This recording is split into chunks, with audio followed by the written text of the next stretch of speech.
Great to have you all here. Speaking of the weather, I don't know if you guys think it's kind of crazy at times, and I was hoping this weather would have happened on Friday so I could go cross-country skiing. But I've started to notice, the different, like, when you want to go skiing, it's good for skating, and when you want to go skating, it's good for skiing. So at this advanced age, I just went and bought my first pair of hockey skates.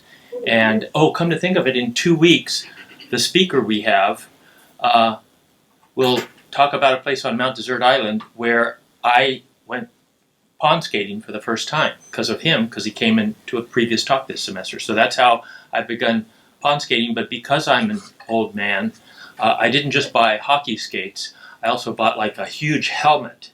So when I slip and fall on the ice, I won't die. So just little tips for those of you. Most of you, you're all younger than me, so stuff you learn as you go through life.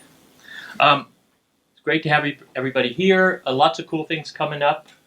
This is a talk for next week. That's going to. That's 2 weeks. That's my my skating friend, Billy Halpern. This group here includes some people you're going to hear about today. Debbie Sabers here in the audience. There's these interdisciplinary research grants for undergraduates, and the team you're going to hear about today has been funded by that program. But everybody who got those grants in 2019 were members of the Mitchell Center. So there's something cool going on, and congratulations to all of them. It's kind of like sweeping the Oscars, I think. So 4 years ago, there was relatively little food systems research being conducted, especially in the context of what's called materials management at the University of Maine. And right around that time, some wonderful people started talking to each other. It started with mostly faculty, I think, and just a few of them. And they began to grow an interdisciplinary team that's grown in a lot of cool ways, and you're going to hear about it soon, but now includes at least 6 faculty. In fact, come to think of it, I know of a new faculty member in the business school who's calling a member of your team sometime today to find out about adding more business kind of perspective to this work, which is way cool.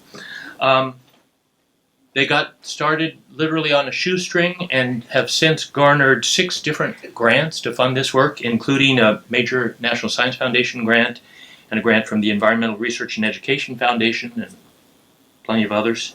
Not just important to get funded, but what's really impressive to me is the way they're playing important roles in shaping legislation and policy in Augusta. They've been invited down to Augusta many times to meet both with the executive branch and legislative committees. So lots of good work here.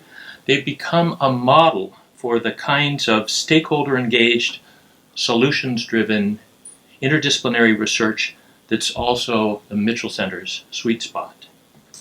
If you haven't yet had a chance to do this kind of work, to roll up your sleeves and find out what it means to do that work, I'd encourage you to talk to any of them, the students, the faculty, the grad students. They're really good at it, and they can help you get the hang of it if you're interested, not just for this kind of sustainability issue, but any sustainability issue. And in fact, I don't want to steal their thunder, but I think they've begun writing about their experiences doing this that they'll be able to share with others, so this can spread far and wide. The team that's going to speak today is also very generously offered to meet afterwards with anyone who wants to carry on the conversation.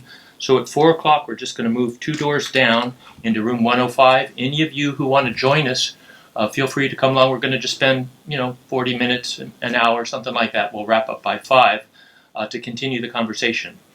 So I think I'll stop there and turn it over to Brie Berry. So welcome, everybody. All right. Hi, everyone. Thanks for coming on this really snowy day. We are so happy to talk to you today about some of the work that we've done talking about trash and food waste here in the state of Maine. And we're specifically focused on creating a circular food system here in the state, and I'll tell you what that means shortly, but I just want to thank you all for braving the weather today. We all really appreciate it. So my name is Brie Berry, and I'm a PhD candidate in anthropology and environmental policy here at the University of Maine. And I've been working with this team of undergraduates for the past year And it has been such a wonderful experience, and we're really excited to share some of the results of the research that we've done over the past year. So my job here is really just to frame our problem and our approach, and then I'm going to let each of them talk to you about what they've been doing. So we're looking at food waste, and scholars and policymakers have really done a lot of work to show why food waste is such a problem in the United States and really across the globe. And we can think about it as having sort of three different kinds of costs. So on the first hand, it has a lot of monetary costs, right? It's very expensive to create as much food waste as we do. So in 2010, in the United States, we spent $1.3 billion to landfill just wasted food. And that food had a retail value of $161 billion. So we're spending a lot of money to throw away stuff that's still really valuable. At the same time, here in Maine, our municipalities are spending a lot of money, a huge percentage of their municipal budgets, on managing waste more generally. So not only are we throwing away things that are really expensive and valuable at great cost to us, we're stretching our municipal budgets to do that. So in that way, we can see food waste is really, really costly from a monetary perspective. But food waste also has what we can think of as social costs.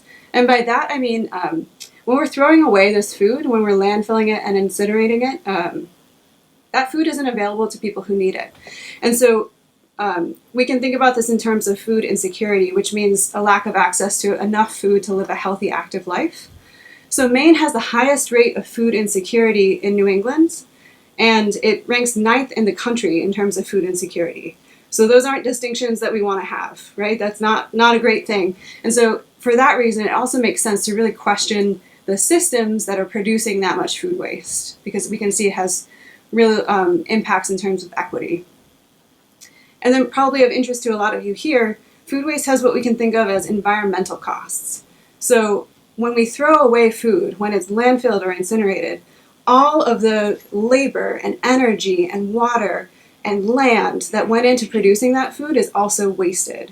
So a study in 2009 estimated that the production and transportation of wasted food accounts for about 1/4 of U.S. freshwater use, and then also just a lot of fossil fuels. So think about moving things from place to place, but also the fossil fuels needed to for fertilizer. So very costly problem, and something that's really worth studying. And we can think about the way we kind of frame our approach here is we're kind of breaking down what we see as a linear system. So that's on your right-hand side, where food moves from production, so think farms, to processing, consumption, and then it goes straight to landfills and incinerators. And that's what's creating so much waste here. It's making its way just in a straight line. And so when we talk about a circular food system, what we mean is that food is going from farms to processing and packaging to consumption, but then instead of going straight to landfills, some stuff might still end up there, but we want to recover the nutrients and water and energy that are embedded in that food so that they can be reused for agricultural production, so that the nutrients that are in that food don't sit forever in a landfill where they're not doing anything valuable, but instead are used to grow new crops. And that has a lot of different benefits, which I can't even talk about right here, but if we think about the fossil fuels that are used to produce new food, we can reduce our dependence on fossil fuel-based fertilizer and a ton of other benefits as well. So that's what I mean when we talk about a circular food system. And that's sort of where policymakers and scholars really see the future kind of sustainable food systems going.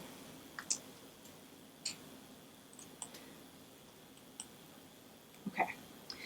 And so thinking about all these costs and also kind of the complexity of moving towards a more circular food system, we really decided that we needed to take a new kind of an approach to dealing with this problem, because it touches on so many different social and economic and environmental and these technical issues, so that one discipline is really insufficient to looking at this problem, to understand this problem in all its complexity.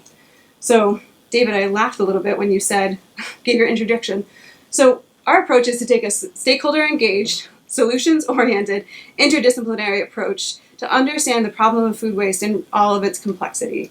So we're engaging with food waste processors and business owners, people who are generating food waste, and And we're working with them to think about how we can change those systems, how we can make it a little bit more sustainable and a little bit more circular.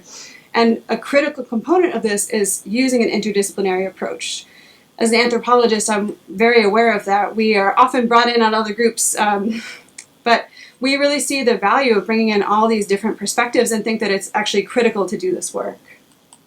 So this is our team.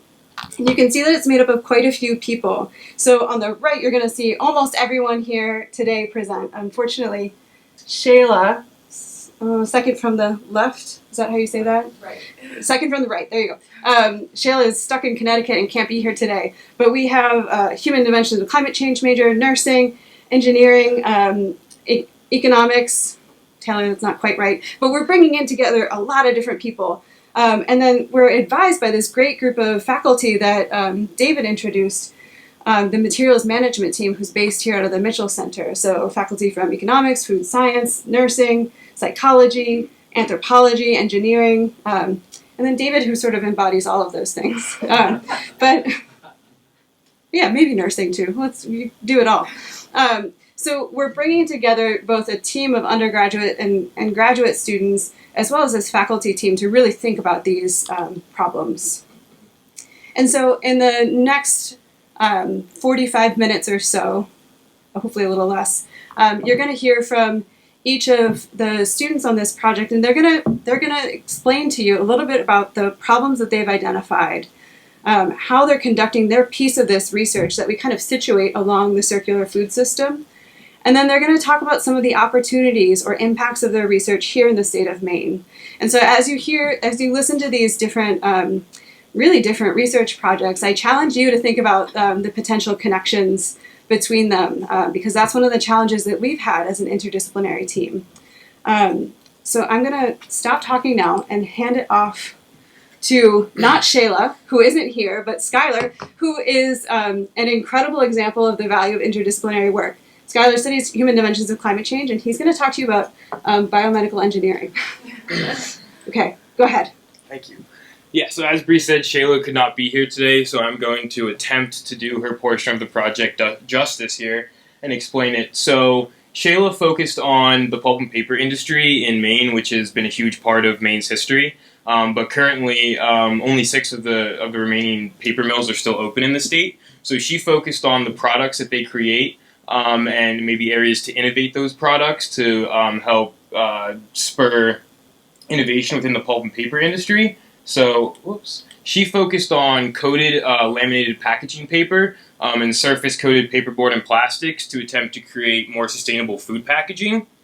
So, for food packaging to be economically viable, it needs to have a lot of different attributes. So in industrial processing, it needs to be leak resistant and tear resistant when they're packaging the food and all of these operations, as well as allowing for transportation to distribution centers. And in the distribution and sales aspect, this packaging needs to be able to preserve the freshness of the product, as well as be contaminant resistant as it's being loaded onto shelves and on trucks and such. And then at the consumer level, again, we want to preserve freshness, also portion control, so using packaging to help with portion control as well as being sustainable. So these are just a few of the things that are important when looking at food packaging.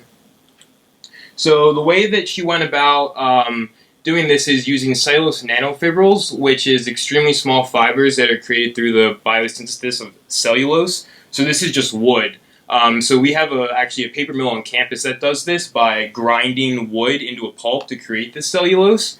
And as you can see, it has many attributes that would be great for creating food packaging because it has antibacterial characteristics.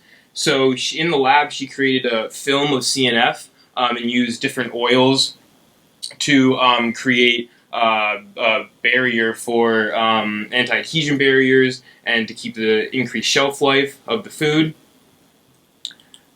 So there's a lot of opportunities for this within Maine and abroad. So the idea is that using CNF can help spur innovation within the pulp and paper industry in Maine and maybe bring back some jobs within the mills and the paper industry. And then on the food aspect of it, we're really hoping that this sustainably sourced food packaging can help extend shelf life, but as well hopefully become able to be composted, and so that way it's less plastic and less things that are going into the waste stream.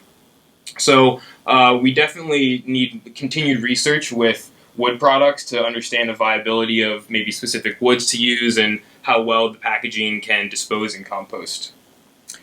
So with that, I will pass it on to the next, Hannah. Hello, my name's Hannah, and I'm the nursing major of the group.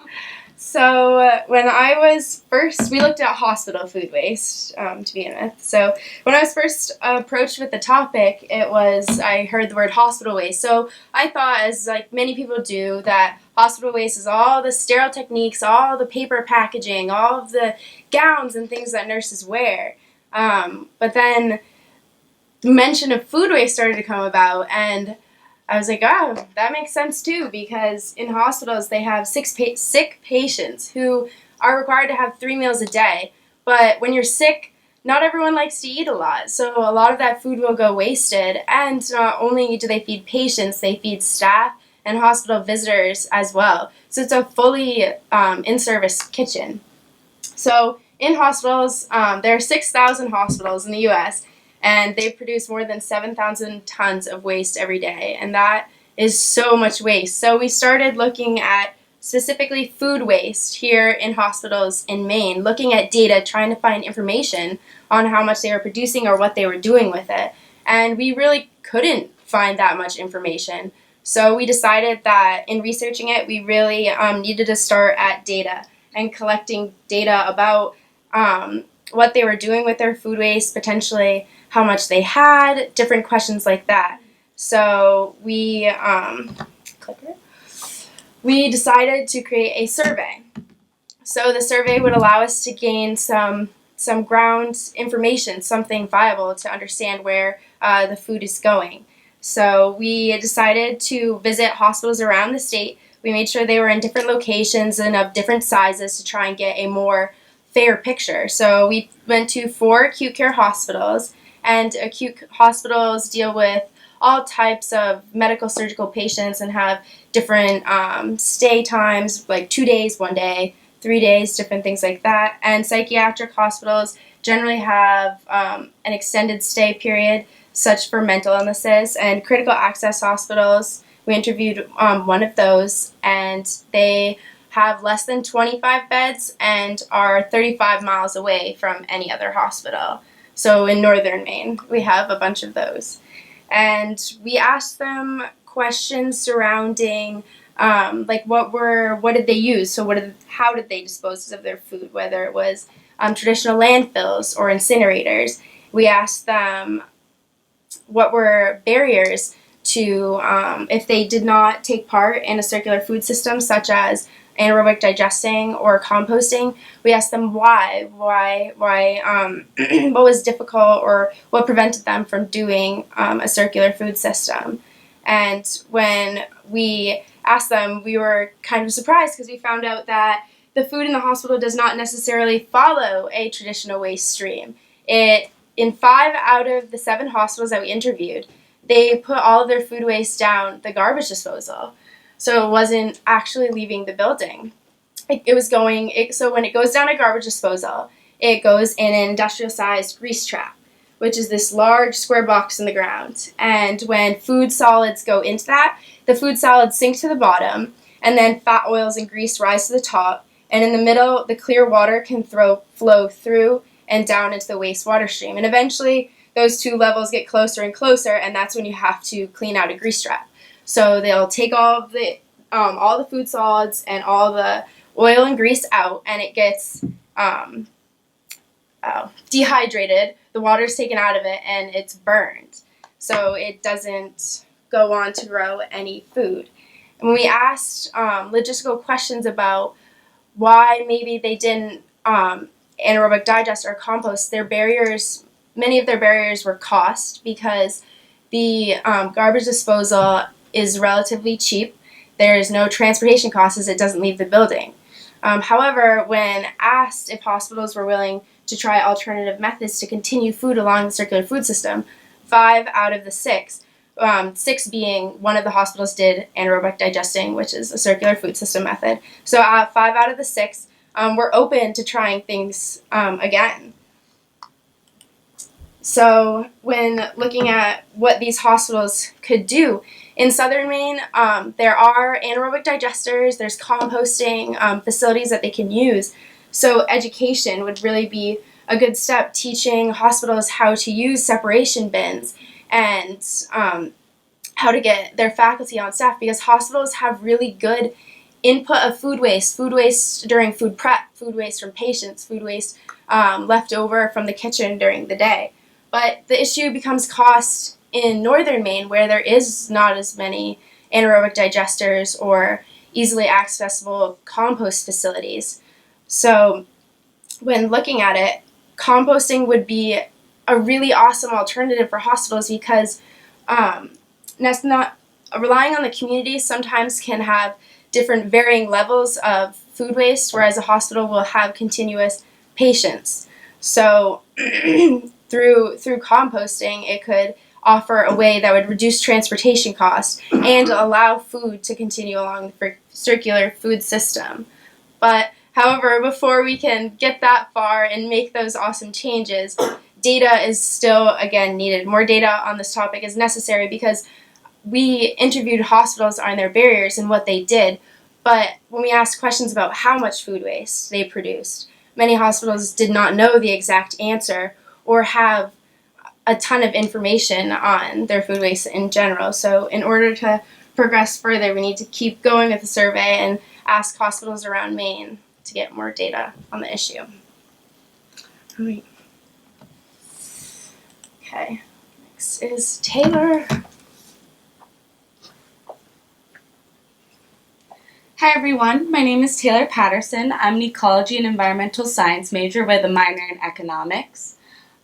Today I'm going to be talking a little bit about composting in Maine, but largely focusing on the opportunities to do more. Composting can be used as an effective way to manage organic materials to help return the nutrients to the soil rather than being lost in the landfill or incinerator. So approximately 40% of the waste that households throw away each day is compostable, and this really shows the need for more composting programs throughout Maine. Composting can be done at a range of different scales. What you might be most familiar with is backyard composting, like this picture up here, when somebody has a bin or a pile in their backyard that they manage themselves. Well, this can work great for some people. It's a time commitment that others might not have, and also Maine's winters make it a little bit more hard to manage. There's also community-based composting, which is what I'm going to be largely focusing on today. It's programs designed for entire communities to use and benefit from. We can see some market-based composting in Maine. These are businesses who seek out specific inputs to create composting that's marketable. So they don't have much interaction with the community. They just seek out certain suppliers of organic materials to make their compost. And then we also have an industrial composting facility in Maine by Casella, and this is a really large operation that also isn't available to households or small businesses. It focuses on large generators of food waste. Throughout recent years, we have seen increased composting programs in Maine, but they're largely in southern Maine. Some of those are Garbage to Garden in Portland, and We Compost in Auburn. Those are more of the community-based style composting programs. And like I mentioned, Hawk Ridge Compost in Unity. This is a picture of it. As you can see, it's pretty big. And then the Coast of Maine is the company who does the more market-based composting. So just in case you don't know what composting is a biological process where microorganisms help break down organic materials to create a nutrient-rich soil-like material that can be added back into the soil, and it has many benefits. We can see environmental, economic, and social benefits from composting. So when composting is in the compost pile rather in the landfill, it creates CO2 rather than methane. And while both our greenhouse gases, methane is known to be more than 20 times more potent than CO2 in the short run. So by mitigating methane gases, we can help mitigate climate change as well. And off of that, it returns nutrients to the soil, like I mentioned earlier, and this can also help reduce the reliance on chemical fertilizers and pesticides that also have a lot of negative environmental impacts. And also it conserves landfill space, which is important because we're using up our landfill space more and more, and we should conserve it for materials that can't be recycled. Economic benefits, especially in the community-based style composting, are dollars circulating within the local economy, haulers getting paid to bring the materials, people buying the compost from the local sellers. It also creates local jobs. Composting programs are known to create more jobs than typical municipality like waste disposal, like at the landfill. And it also saves municipalities and households on money. Like Brie mentioned earlier, municipalities spend a lot of money on waste disposal. It can be one of their top costs. So saving money on waste disposal and hauling and tipping fees can really make a difference for small communities who don't have a lot of money in their budget.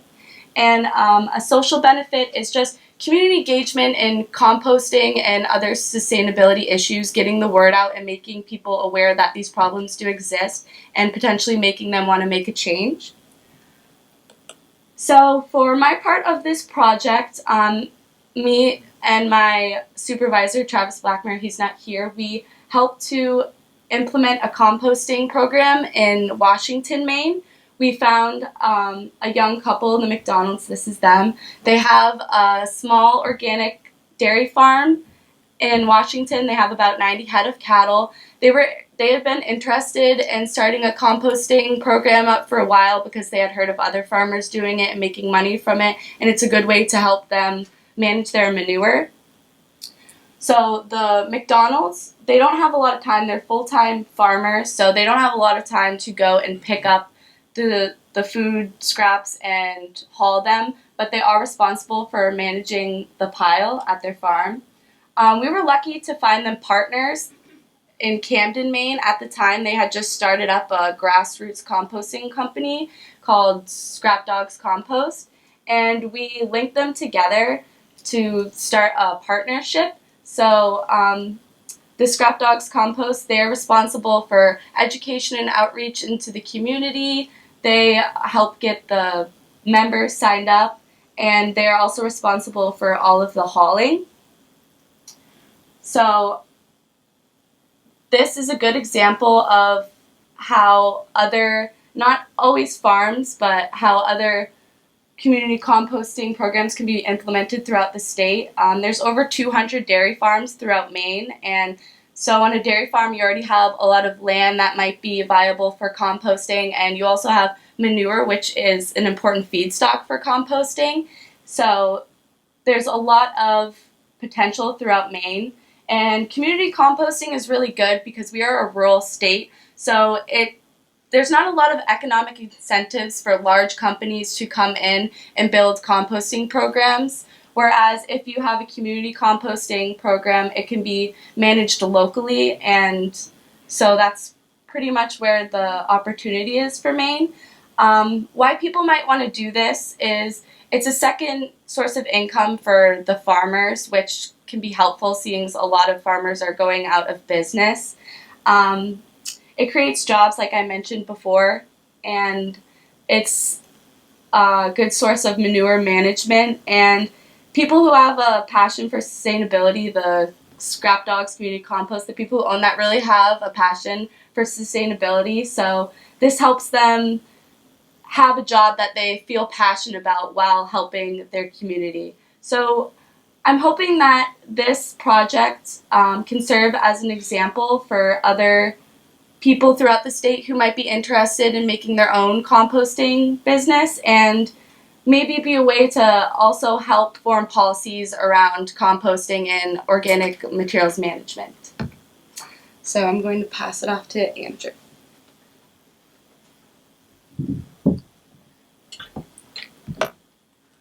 All right, hello everybody. My name is Andrew. I am a fourth year civil and environmental engineering student here at the University of Maine.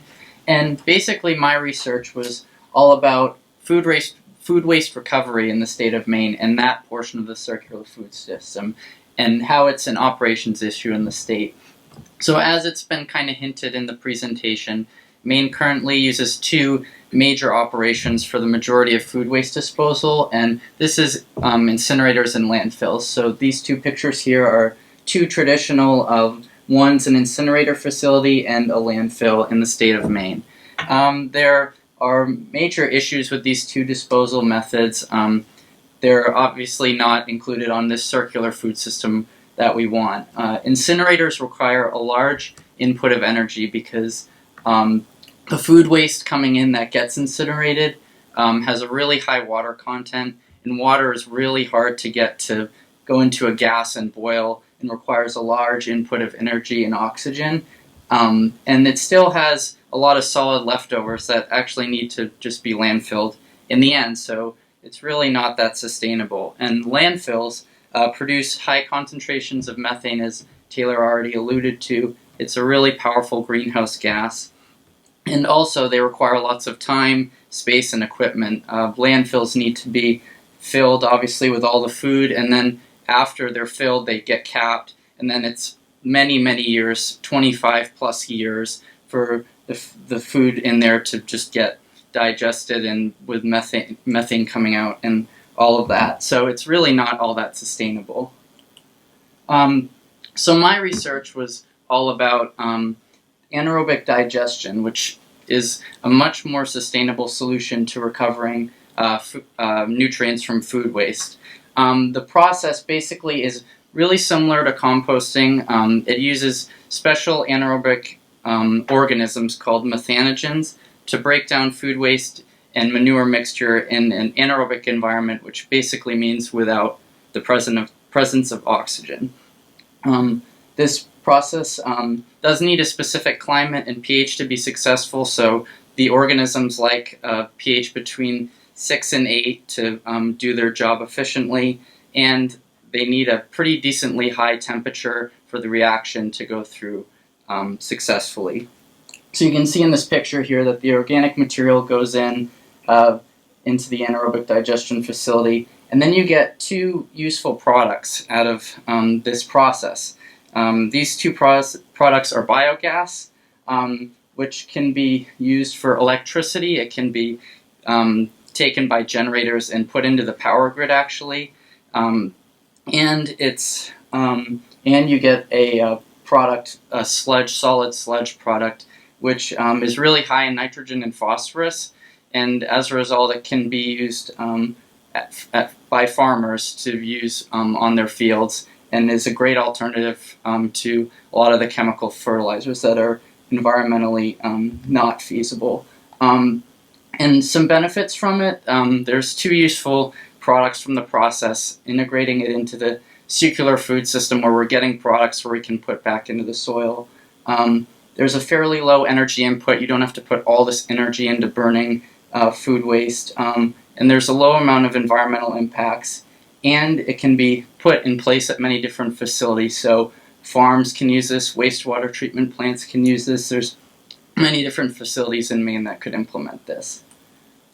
So my research consisted of finding out what can inhibit the anaerobic digestion process. So one of the things that is preventing this process from not getting implemented all over the place is because it is a little unstable. There are known compounds that can actually inhibit the organisms, and you can see here there's a pretty decent list of them. A lot of heavy metals such as copper and nickel can inhibit the process, and table salt actually is a really common inhibitor that we looked at in my research. So basically what we did is we built a stable anaerobic digestion model in the lab. This basically consisted of a Nalgene bottle with a cap on it and two tubes, one for adding the food and manure mixture into the digester, and one for the biogas to escape into a bag where we could collect it and test it. And then we read up on literature. once this stable model was in the lab, to better understand known inhibitors.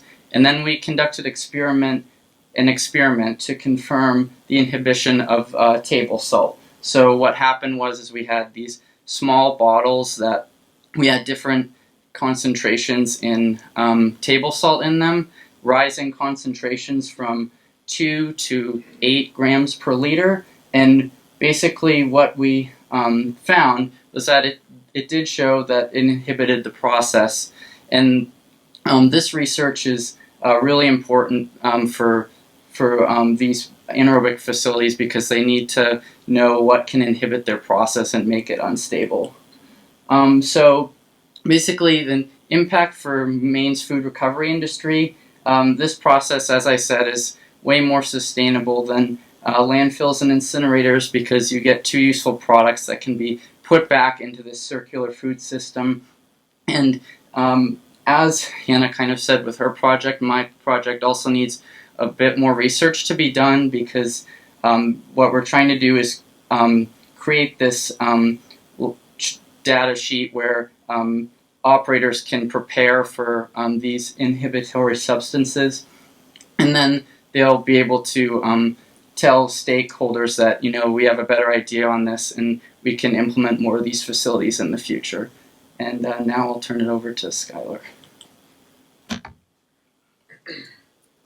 So, as Andrew said, I'm Skyler again. I'm a human dimensions of climate change major, and this is my portion of the research. So I focused on the risk perceptions of food processing operators, specifically composting and digestion operators, because these 2 technologies are key, as has been alluded to, in helping to create a circular food system. So it's really important that we understand the perceptions that these operators have so we can maximize these technologies.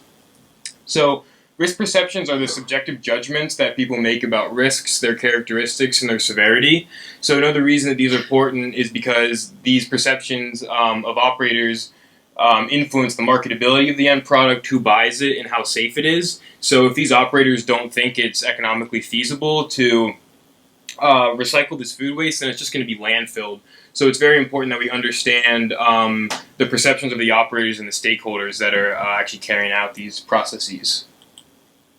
So to identify and understand the risk perceptions of operators, we developed a survey to collect these perceptions. So the survey was sent out to 119 different food processing facilities across New England.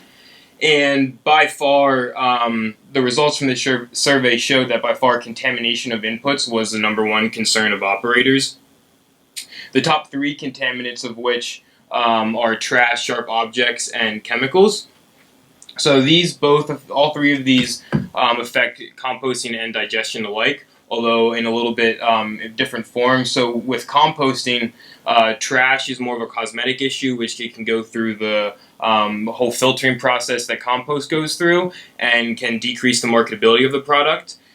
Sharp objects are a big concern for operators that are handling the food waste and compost, as well as customers, because pieces of sharp glass can go through the process as well and get into that end product. And if that were to happen, this can decrease the trust of consumers. And then chemicals are invisible hazard that we found through the survey many operators are not testing for because they felt that it was a low risk and it's very expensive to test for invisible contaminants such as pesticides within compost. And then on the digestion side of things, trash, specifically plastics, can bind pumps within the digestion process. Sharp objects, again, can cause hazards to employees. And chemicals, as Andrew said, salt is a huge inhibitor in the process, and if there's too much sodium within a batch of that goes into a digester, it all needs to be emptied and landfilled because the system collapses and there's not enough microbes. So it's really important that the proportions are right within the digestion process. So the goal of this research is to understand the operator's risk perceptions to aid in the development of a matrix. And this matrix will help operators reduce the contamination rates of their feedstocks, and will also help to divert food waste towards recycling processes that can help contribute to the circular food system we've been talking about. So we're also hoping to involve in this matrix and unanticipated risks that can help operators even further. So to collect these unanticipated risks, we sampled food waste across the entire New England region. So we sourced it from places like restaurants and grocery stores and other businesses that are part of a collection program. And we followed a collection truck and took a bunch of samples, and they're currently being tested in the lab and for a variety of different contaminants that could pose a risk to operators and consumers alike. And so the goal is to combine the survey information from the stakeholder perspective of the risk perceptions they have, as well as some unanticipated risks that we found within the food waste that we collected, to make a matrix that will really be conclusive data set that will help operators identify unanticipated risks as well as other risks that other operators are facing, so that they can more efficiently source food waste and hopefully source more food waste that can go along the circular food system.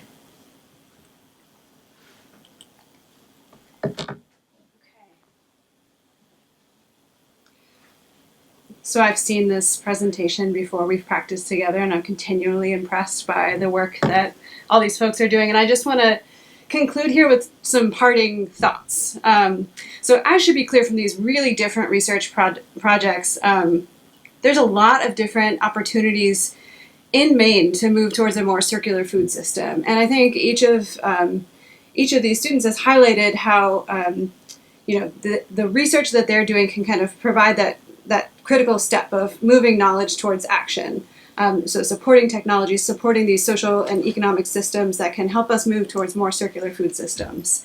So we see a lot of great potential, which is really exciting. We do need to do more work, but isn't that always the case? But what I want to focus on here as I wrap up is just thinking about the process that we use to do this work. Because as sort of the facilitator of this group, my role was really thinking about this process that we've created. And it was really focused on creating this interdisciplinary undergraduate research experience surrounding this issue of food waste. And I know from the students what I've heard is that this has been hugely impactful. Each of us kind of tends to see things from our own disciplinary perspective, right? I'm an anthropologist, so I think everything's about people. I'm not going to talk about all engineers, but sometimes they see things as needing a technical solution. And so on. I could keep generalizing, but I'll stop there so I don't get myself into trouble. But what this work has done is it's really helped us all see the connections, right? So it's not just human systems, it's not just technical systems, it's the interaction between those that is really important for learning here. And so this interdisciplinary experience has been really critical, I think, for all of us. Is that safe to say? Yeah, they're nodding. So it's not only been important for how we see the issue, but I think it's been really rewarding for all of us. And I'll just speak for myself here. So as a graduate student doing my dissertation research, I often get really stuck in my own little zone, right? I'm looking at waste, and I'm doing it on my own. And this opportunity to be a mentor and to think about these connections and really intentionally build this team has been really impactful for me as well. So what I hope, and I think what we all hope, is that this presentation kind of gives you some inspiration to think about interdisciplinary collaborations at the undergraduate level, but also for graduate students, really thinking about opportunities to get involved at that mentorship level and kind of creating this cohort that has been so impactful for me. I think I'll conclude there. One thing that has been critical for us in doing this interdisciplinary work is finding people who see the value in it and really want to support it. So we wanted to take a second to just acknowledge all the really critical sources of support for our work. So we've received really generous support from Diana Davis Spencer Foundation. Part of our work is funded by the Environmental Research and Education Foundation. We've received some support from Interdisciplinary Undergraduate Research Collaborative, and then the Mitchell Center has really been our home base and provided this really solid foundation for us. So we really wanted to highlight that, all these people for really seeing the value in this. And of course, our team of mentors and faculty at the Materials Management team has been critical for this as well. So we are intentionally ending early because we anticipate just thousands of questions and we want to make lots of time for that. So thank you all for your careful attention. We really appreciate you coming today. Yeah. When you guys were sitting down together, and actually I'm assuming that this is how it happened, maybe it didn't, but how did you guys figure out how you were going to, how did you each pick your own specific project, but then did you intentionally like try to make sure it was cohesive along this certain line, or just how did that like process go? How did it go?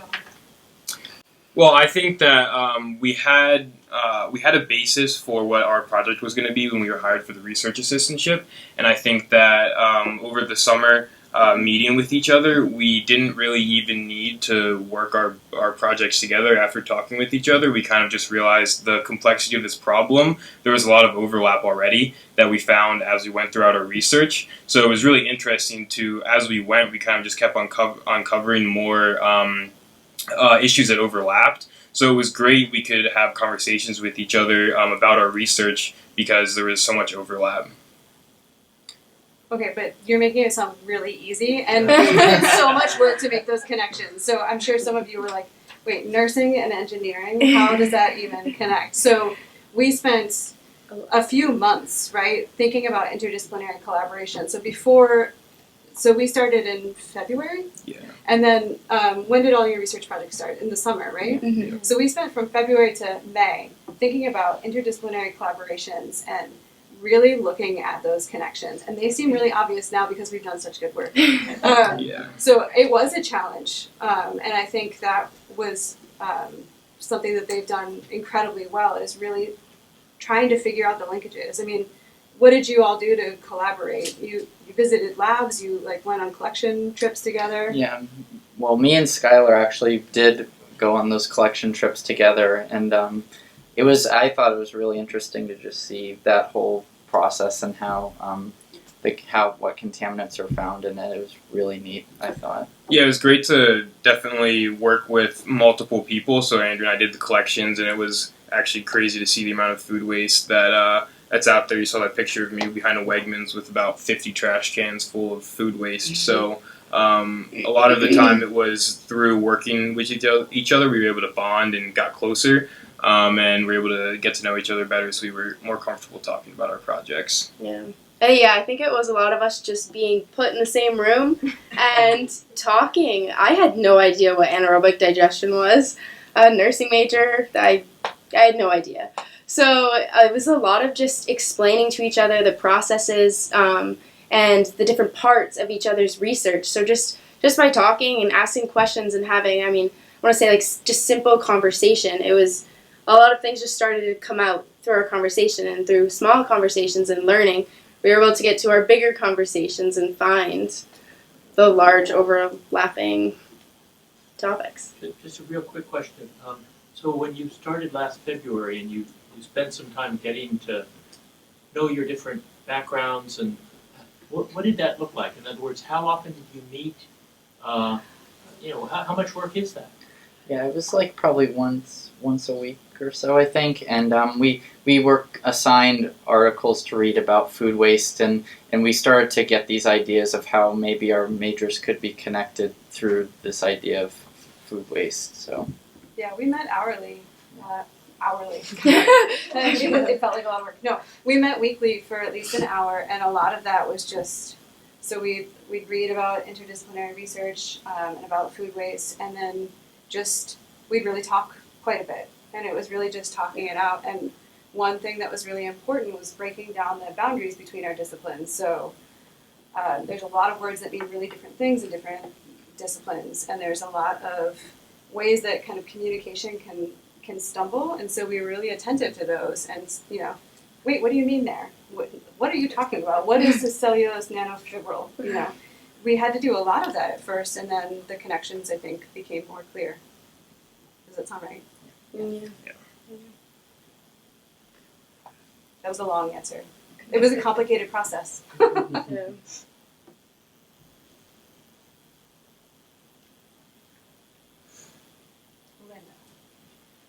Has anybody asked for your autographs because you're doing such interesting work?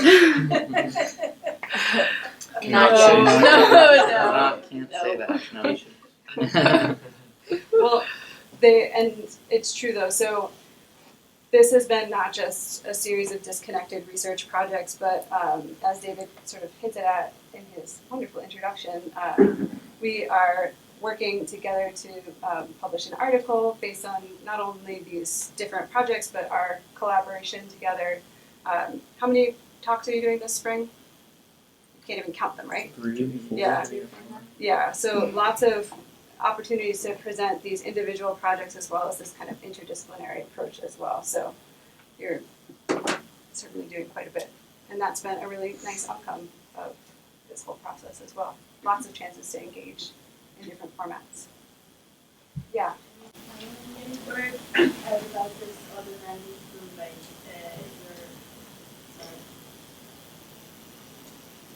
your okay.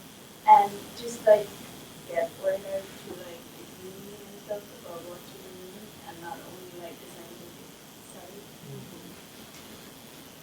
scientific side. I think Taylor's project kind of tackled that because she was really able to create a solutions-oriented. Her composting program was kind of using her research and implementing it through creating a composting facility that the community can use. I think definitely more work needs to be done with getting this out to the community. I think the paper that we're hopefully going to publish is also going to help to get out to the community the importance of recycling food. Yeah, Taylor, do you want to talk a little bit about Yeah, so this summer when I was working on the composting project, I had a lot of phone calls with people not within maybe this area, but within mid-coast Maine, around the Washington, Camden, Rockland area. And just talking to people on the phone, like I found that a lot of people were interested. Like they would pick up my phone call, they'd thank me for calling them, express their interest. And I also found something else while I was calling people that I hadn't realized or heard of before, is that a lot of people throughout Maine feed food scraps to their pigs. So I was kind of happy to find out that some people were doing things that I hadn't even known about. But for more community involvement, we are going to do the talks, and we are working on getting a paper published. So hopefully we can get more exposure in those ways. Yeah, and the publication is, we're really excited because it's a place where a lot of different people tend to read it. So a lot of government officials and so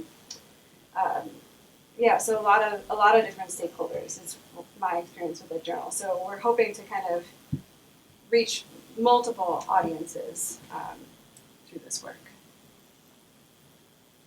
Do you happen to know about like do we have any specific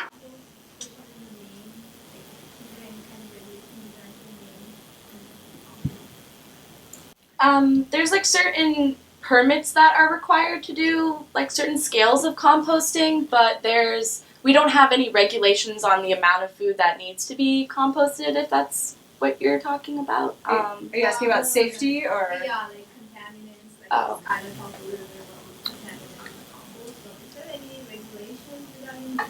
No, that's one of the things about Maine is there's no regulations regarding composting and the amount that needs to be composted. It's kind of up to the operators, and it's more that contaminated compost just doesn't sell. So it's not that there's a regulation in place that says there needs to be no substances of this sort in the compost. So that's also a challenge, is that there's really no regulations in place to keep the people that are producing the waste from contaminating it before it even gets to the operators.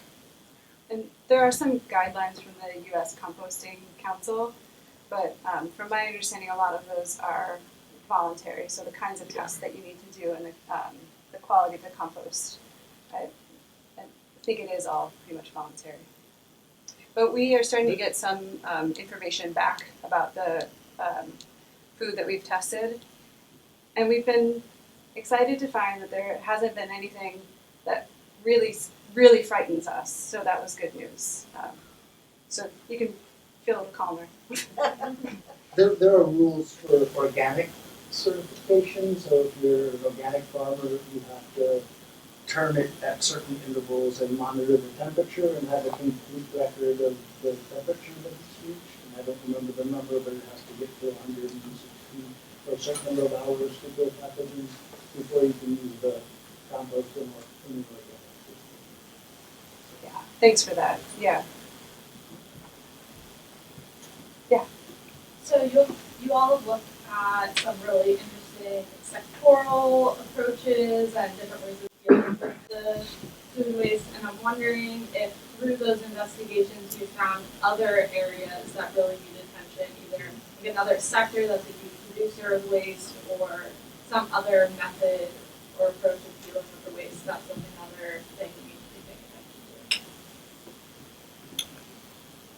I think Hannah's project was kind of one that was a big mind-blowing area. Like one section, I guess.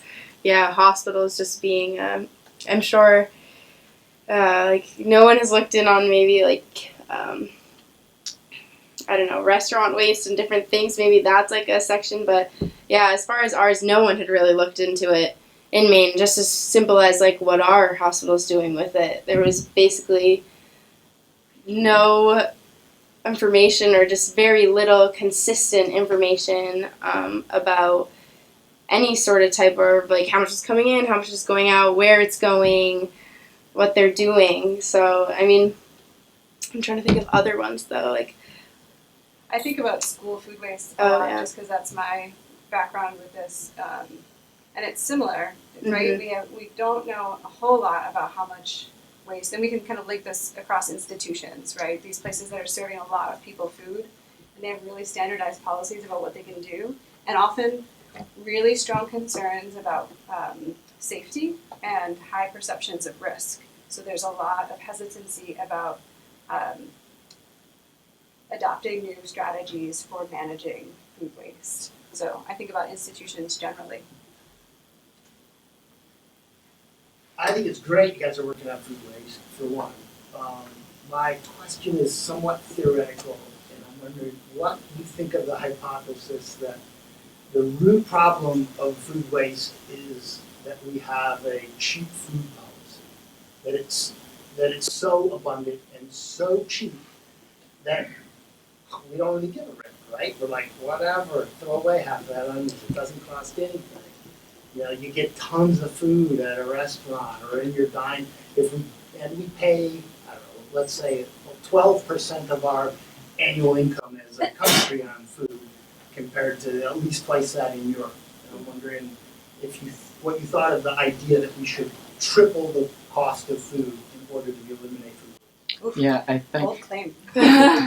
Yeah, I think as an environmental engineer, that's like really interesting because I know we do a lot of regulations on like air pollutants from facilities and how like they have like taxes on if you release too much pollutants into the air, and I think you could do that with like people with trash. Maybe create an incentive of like maybe if you stay under a certain amount of waste thrown away each year, you get a tax break or something like that. It's been something we've talked about in my environmental classes a lot. So I will kind of push though.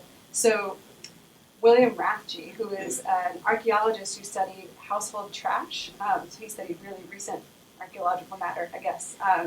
He found that people actually threw away more stuff when it was more expensive. So he looked at like when meat prices spiked, people actually threw away more meat, which seems really counterintuitive.